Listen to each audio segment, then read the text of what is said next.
अक्सर लोगों को लगता है कि अगर कोई झूठे एफआईआर दर्ज करवा देता है तो क्या उसको सरकारी नौकरी मिलने में या इंटरव्यू के दौरान कोई दिक्कत तो नहीं आएगी या उसे सरकारी नौकरी से निकाल तो नहीं दिया जाएगा। कैसे वो झूठे एफआईआर के खिलाफ कार्रवाई कर सकता है, आदि सवाल आते हैं उसके मन में। तो इस वीडियो में हम आपको फुल डिटेल्स देने वाले हैं, तो वीडियो स्टार्ट से लेकर एंड तक जरूर देखना। आए दिन देश में छोटे बड़े आपराधिक घटनाएं देखने और सुनने को तो मिलती ही रहती है। ऐसे में जिस आदमी के साथ अपराध होता है वह पुलिस में जाकर एफआईआर करता है। क्या आप जानते हैं कि एफआईआर आखिर क्या होता है और उसे कैसे लिखा जाता है? तो आइए जानते हैं कि एफआईआर क्या होता है। एफआईआर को फर्स्ट इंफॉर्मेशन रिपोर्ट कहते हैं। जब किसी के साथ कोई आपराधिक घटना होती है, जैसे चोरी होना आदि अगर किसी के साथ होती है तो वो पुलिस को रिपोर्ट लिखवाता है और इसी को एफआईआर कहा जाता है। इसको ऐसे भी समझा जा सकता है कि जब घटना की पहली जानकारी को लिखित में बदला जाता है तो यह एफआईआर होता है। यही आपको बता दे, सीआरपीसी की धारा 154 के तहत पुलिस को संज्ञेय मामलों यानी गंभीर मामलों में एफआईआर दर्ज करना जरूरी होता है। तो चलिए अब हम बात करेंगे कि अगर कोई झूठा एफआईआर दर्ज कराता है तो क्या करना चाहिए। ऐसा देखा गया है कि कुछ लोग अपने आपसी मतभेद में एक दूसरे के खिलाफ पुलिस में झूठा या फेक एफआईआर लिखवा देते हैं। जिसके खिलाफ झूठी एफआईआर होती है वो पुलिस और कोर्ट के कानूनी झंझटों में फंस जाता है और उसका समय, धन इत्यादि बर्बाद होते हैं। लेकिन झूठी एफआईआर के खिलाफ कुछ ऐसे तरीके हैं जिनसे बचा जा सकता है।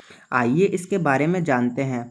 भारतीय संविधान में धारा 482 सीआरपीसी ऐसा ही एक कानून है जिसके उपयोग करने से बेकार की परेशानियों से बचा जा सकता है। अब हम बात करने जा रहे हैं कि सीआरपीसी की धारा 482 आखिर है क्या। इस धारा के अंतर्गत वकील के माध्यम से हाईकोर्ट में एप्लीकेशन लगाई जा सकती है। इसके साथ व्यक्ति अपने बेगुनाही का सबूत भी दे सकता है। यानी सीआरपीसी की धारा 482 के तहत जिस बंदे के खिलाफ एफआईआर कराई जाती है वह इसको चैलेंज करते हुए हाईकोर्ट से निष्पक्ष न्याय की मांग कर सकता है। इसके लिए वकील की सहायता से एप्लीकेशन को हाई कोर्ट में लगाया जाता है और झूठे एफआईआर के खिलाफ प्रश्न किया जा सकता है। तो आइए अब हम बात करने जा रहे हैं कि व्यक्ति नियम आधार पर सीआरपीसी की धारा 482 के तहत आवेदन दर्ज करके झूठे एफआईआर रद्द कराने के लिए हाई कोर्ट से कब संपर्क कर सकता है। 1. यदि झूठी एफआईआर दर्ज कराई गई हो। दूसरा, आरोपी के खिलाफ एफआईआर जो दर्ज कराई गई है वो अपराध कभी हुआ ही नहीं। तीसरा, अगर एफआईआर में आरोपी के खिलाफ अपराध साबित करने के लिए उचित आधार पर बयान नहीं दिए गए हो। यही 3 मामलों में व्यक्ति नियम आधार पर सीआरपीसी की धारा 482 के तहत आवेदन दर्ज कर सकता है। यहीं आपको बता दें कि अपराध 2 प्रकार के होते हैं। पहला संज्ञेय अपराध यानी गंभीर किस्म के अपराध जैसे कि गोली चलाना, मर्डर करना, डकैती इत्यादि, और दूसरा असंज्ञेय अपराध बेहद मामूली अपराध होते हैं जैसे मारपीट इत्यादि। संज्ञेय अपराधों में एफआईआर दर्ज की जाती है और इस तरह के अपराध में पुलिस बिना वारंट के गिरफ्तार कर सकती है, जबकि असंज्ञेय अपराधों में एनसीआर दर्ज की जाती है। इस तरह के अपराध में पुलिस बिना वारंट के गिरफ्तार नहीं कर सकती। अब आपके मन में ये सवाल आ रहा होगा कि अगर संज्ञेय मामलों में पुलिस अपराधी के खिलाफ एफआईआर दर्ज नहीं करती तो क्या होता है।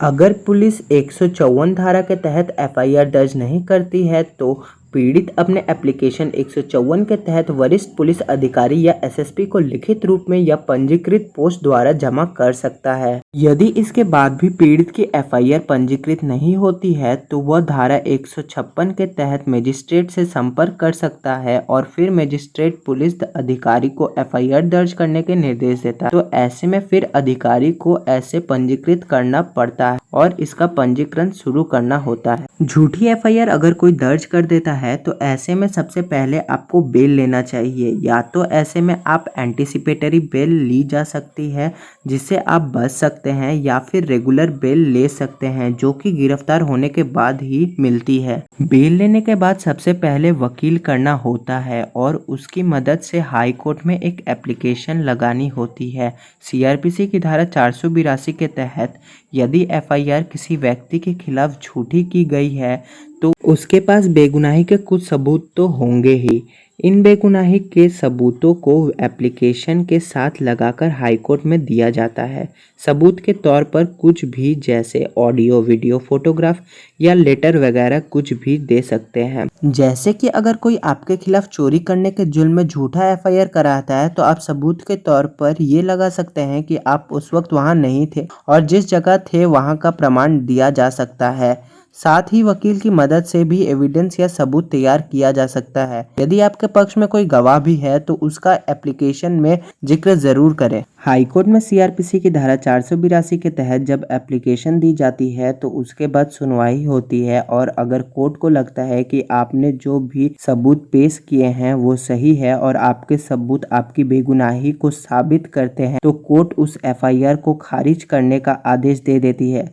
लेकिन अगर आप कोर्ट में पूर्ण रूप से साबित नहीं कर पाते कि आप बेगुनाह हैं तो कोर्ट एप्लीकेशन को खारिज कर देती है, जिससे फिर पर चार्जेस लगना शुरू हो जाते हैं और फिर ट्रायल शुरू हो जाता है। यहीं आपको बता दें कि हाई कोर्ट से एप्लीकेशन खारिज होने के बाद व्यक्ति सुप्रीम कोर्ट में भी एप्लीकेशन दे सकता है। यहीं पर ध्यान देने वाली बात यह भी है कि अगर कोई आपके खिलाफ झूठा एफआईआर कर देता है और आप उसके खिलाफ सीआरपीसी की धारा 482 के तहत एप्लीकेशन दे देते हैं तो जब तक आपका केस कोर्ट में चलता है तब तक पुलिस आपके खिलाफ ना तो कोई कार्रवाई कर सकती है और ना ही आपको गिरफ्तार कर सकती है।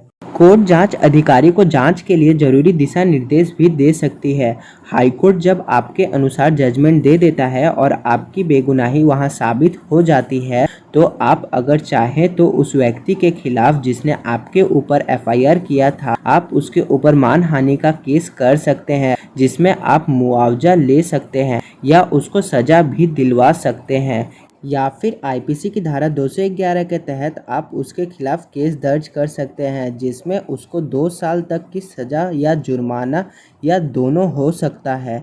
साथ ही आईपीसी की धारा 182 के तहत जिस पुलिस अधिकारी ने झूठा एफआईआर दर्ज किया है उसके खिलाफ कार्रवाई की जा सकती है। ऐसे में 6 साल तक की सजा या 1000 तक का जुर्माना या दोनों हो सकता है। जब कोई भी व्यक्ति अपने कानूनी अधिकार का दुरुपयोग करके गलत तरीके से किसी भी व्यक्ति को चोट पहुंचाने का इरादा रखता है तो आईपीसी की धारा 220 के तहत उसको 7 साल की सजा या जुर्माना या दोनों का प्रावधान हो सकता है। कानून हमारे अधिकारों की रक्षा के लिए भी बना है, लेकिन किसी को चोट पहुंचाने के लिए नहीं।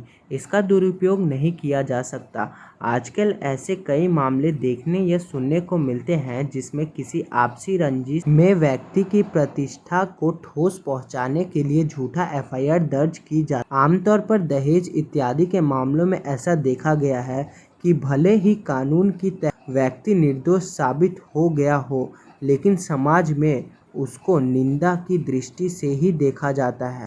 वह पहले जैसा सम्मान प्राप्त नहीं कर पाता। तो अब आप जान गए होंगे कि झूठे एफआईआर से कैसे बचा जा सकता है। इसके लिए कानून में क्या क्या प्रावधान है, साथ ही एफआईआर दर्ज करवाने वाले व्यक्ति के खिलाफ क्या क्या कार्रवाई की जा सकती है और कैसे। आई होप गाइज आपको ये वीडियो पसंद आया होगा, तो अपने फ्रेंड्स में ज़रूर शेयर कीजिएगा क्योंकि ये जानकारी बहुत ज़्यादा इंपॉर्टेंट है। और इस वीडियो को एक लाइक ज़रूर दे दीजिएगा और हमारे चैनल को ज़रूर सब्सक्राइब कर लीजिएगा क्योंकि ऐसी अमेजिंग जानकारी मैं आपके लिए लाता रहता हूँ।